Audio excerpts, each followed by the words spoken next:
Hi there. Thanks for joining me on Conversations for Yoga Teachers. I'm your host, Karen Fabian, the founder of Bare Bones Yoga and the creator of the Momentum Magic Method, the way to become a confident teacher who seamlessly shares cues and easily creates sequences, whose classes are transformational, not just transactions, who understands anatomy and who shares their passion in a unique and authentic way. On the podcast, you'll hear anatomy lessons, stories from teachers, interviews with others in the field, and a dose of personal growth, because having a strong and healthy mindset is such an important piece of being a confident teacher. In addition to the podcast, follow me on Instagram and TikTok for daily videos on teaching topics. Thank you so much for taking the time to listen today. Hi there. My name is Karen Fabian, and I'm the host of Conversations for Yoga Teachers, and welcome to episode 261.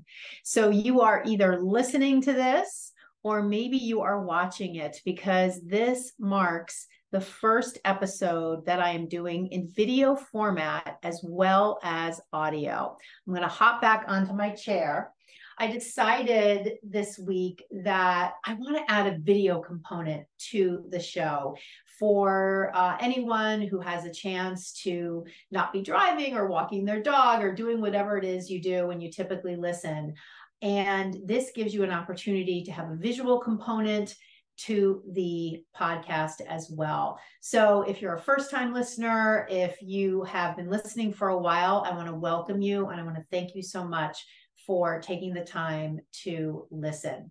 So in today's conversation, it's going to be a little bit more of just a capsule, just a shorter conversation, but still, I hope it will make an impact, because what I wanted to do is, based on some feedback I got this week from two yoga teachers who are enrolled in my program, I wanted to share with you the transformation that's happening with them. And I want to share it to you in story format. I'm doing a whole bunch of reading about brands. And if there's one thing that all brands have in common, it's that they love to use this feature of telling a story as a way to communicate what their product does, what their message is, what their mission is.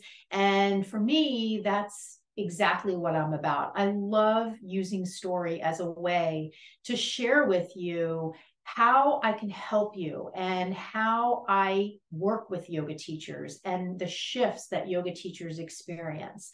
And so I've got these two really impactful stories that I want to use this episode to share with you.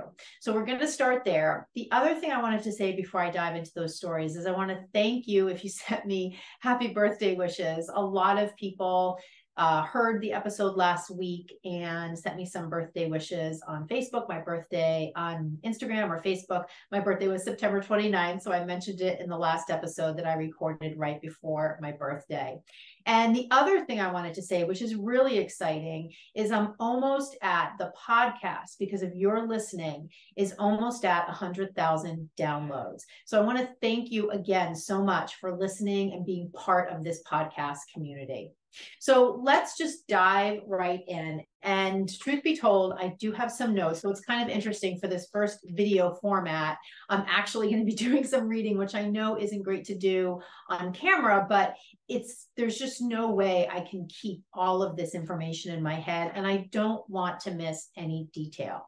So if you are in a place where you can close your eyes and listen, I highly encourage you to do this, because it will really help the story impact you even more. If you can't close your eyes, then, and especially if you're doing the audio only, this will still really work. And if you're watching me here on YouTube, just close your eyes and just let the words wash over you and sort of take you on the journey. So here we go. We're going to start with case study number one. Case study number one is about Rose. I have to tell you about Rose, who's been struggling with how to stop practicing with her class, and instead how to do what I call the walk and talk.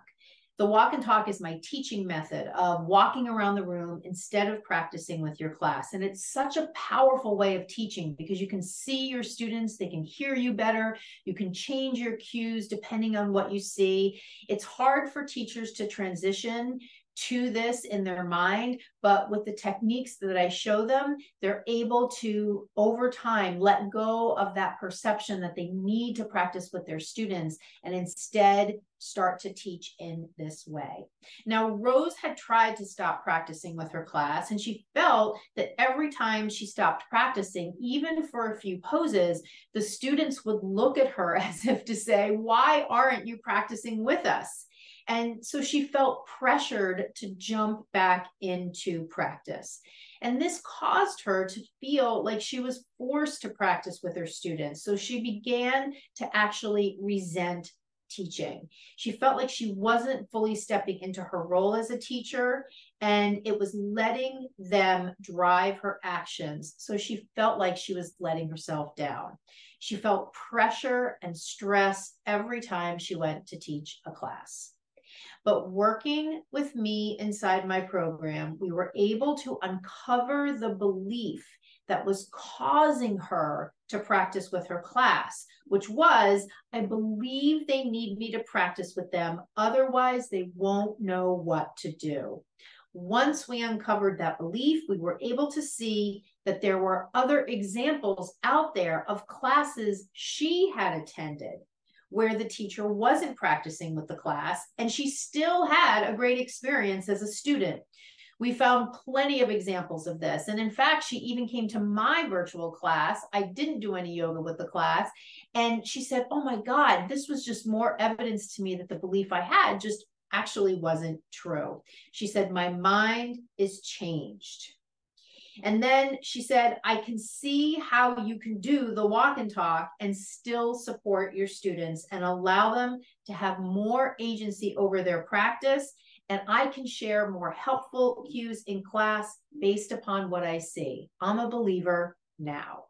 Rose then went out and started to use this walk and talk technique in her own classes and was amazed at how helpful it was. And it helped her to feel more confident, more helpful to her students, and more like the teacher she wanted to be. This all happened because she uncovered the belief that was leading her to practice with her class. And then she uncovered why she had that belief. And then she looked for evidence to the contrary. Once she found that proof, she found she was more open to trying it in her own life. The relief I saw on her face when she had this realization made me thrilled. And she told me she felt not only relief, but energized to teach in a way that she never had before. She said she felt so much less pressure, and instead of dreading teaching, she eagerly looked forward to teaching her next class. So that's one story. And the piece that I want you to pull from that is that she uncovered the belief that was driving the thought she had that she needed to practice with her class. And that's a really important piece of this story. So let me share with you this last one. Case study number 2 is Jean. I have to tell you about Jean, who's been struggling with fear, dread, and worry before her classes because she was afraid someone was going to get hurt. Even though she was teaching a general yoga flow without any advanced poses, she was afraid someone would get hurt or might re-injure something that was already bothering them, like back pain. She felt responsible for her students and needed to be sure they didn't get hurt. She wasn't sure what to try to fix the problem because she actually had a solid understanding of anatomy. She just found it difficult to move past the fear of someone getting hurt, and no amount of thinking by herself was allowing her to move past it. This was getting more concerning because she only had recently started teaching, and this feeling of dread and pressure was unexpected, and it was already making her wonder if she had what it takes to teach. She even thought of giving it up altogether. But working with me inside my program, I was able to show her the difference between the things she can control and the things she can't. I was able to show her that she can't control if someone gets hurt in her class because she knows so little about the students and what's happening in their bodies. I was able to help her see that even if she had a full medical history of every student, she could never know how each pose was going to impact their body. So there was no way she could be 100% sure that a student wouldn't get hurt. We also talked about the perception that there is something built into yoga that makes it riskier than other forms of exercise. And she agreed that was not the case, that this was just a story people were saying. We then identified the things she could indeed control, like how clear her cues were, that she was doing the walk and talk instead of practicing with her class so she could see her students. How well she knew her sequence was another thing she could control. We also talked about how important it is to understand anatomy as something else she could control. Once she realized there were a lot of things within her control, she agreed that taking full ownership of those factors would help her feel more confident and have less stress and worry. She sent me an email a week later, and this is what she said.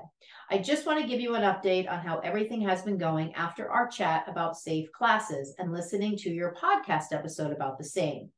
It really shifted my attitude and mindset about it. I literally use the mantra, what I can control and what I cannot control. And if I can't control it, I let it go.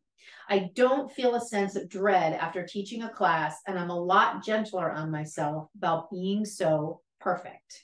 I feel a lot more relaxed when I teach, which allows me to be myself. It's a work in progress, but you've given me some great tools that have helped. So I hope that as you listen to these stories, you have a sense of what's possible when we start to move past beliefs. And I actually sketched out something that illustrates this. And again, it's going to be a lot easier if you're watching, but if you're not watching and you're listening to the audio, this will work too. So I want you to imagine, you can see here, you are here. You're here as a teacher and you want to get here. So you're getting from point A to point Z. And if you can sort of imagine in your head, wherever you are now, you have this vision of where you want to be, whether it's teaching different classes, being more confident, being more authentic, understanding the why behind the cue. Maybe it's a combination of all those things. And so you're out there getting knowledge, but then you quickly realize that there are some beliefs that are blocking you. And maybe you don't even realize that until you listen to a podcast like mine, or we have a conversation and I start to uncover with you the beliefs that might be holding you back. And what I've found over years of working with teachers is that fear is usually what stands in between where they are now and where they want to be. It's the fear of things like showing themselves to their class, standing in front of the class instead of practicing with the class. These are some common fears. Imposter syndrome, fears around, do I have enough qualifications to be teaching? What if students are questioning whether or not I'm qualified even to teach? So these are some of the fears that get in the way of yoga teachers being confident and teaching in a way that feels like themselves. And when that is the way that you teach, nothing can stop you. It's more than being a repeater. It's truly being a teacher. And when you step into that role as a teacher, anything is possible. You're helping more people. You're helping the people you already see more, and you're loving doing it. There's no sense of that dread. There's no sense of that fear. There's no sense of anybody questioning whether or not you should be there. You know that you are fulfilling a role that you were born to fill. So I'm going to end this episode here. This is a little bit of a shorter one. And as I said at the beginning, it's my first attempt at adding this visual component. So if you are watching on YouTube, you can go ahead and leave a comment and let me know what you think. And as you listen to those case studies, if you thought, God, I wonder if that's possible for me too, send me a DM on Instagram or comment below here on YouTube and just say, tell me more. Tell me more. And I will get in touch with you and see if you are a yoga teacher that I can help. So thank you so much for being with me here this week on Conversations for Yoga Teachers. This episode will go live on October 9th, 2023. So you can hear it then on Podbean or on Apple Podcasts. You can, of course, watch it here on YouTube, where I will be posting videos from this point forward in video format as well, if you choose to watch instead of listen. Thank you so much for listening this week, and I'll see you next week on Conversations for Yoga Teachers. Namaste. Thanks for listening today. I hope you enjoyed the episode. And as a special thanks, DM me the words podcast offer, and I'll share with you a special opportunity for yoga teachers who are ready to be confident and skilled and drop all the prep time you most likely are doing, getting ready for class, drop practicing with class, and instead do what I call the walk and talk. Drop using the same cues over and over, and drop worrying what other people think. If this is you and you're ready to step into your most powerful, authentic way of teaching, just DM me the words podcast offer on my Instagram, and I'll tell you how I can help you.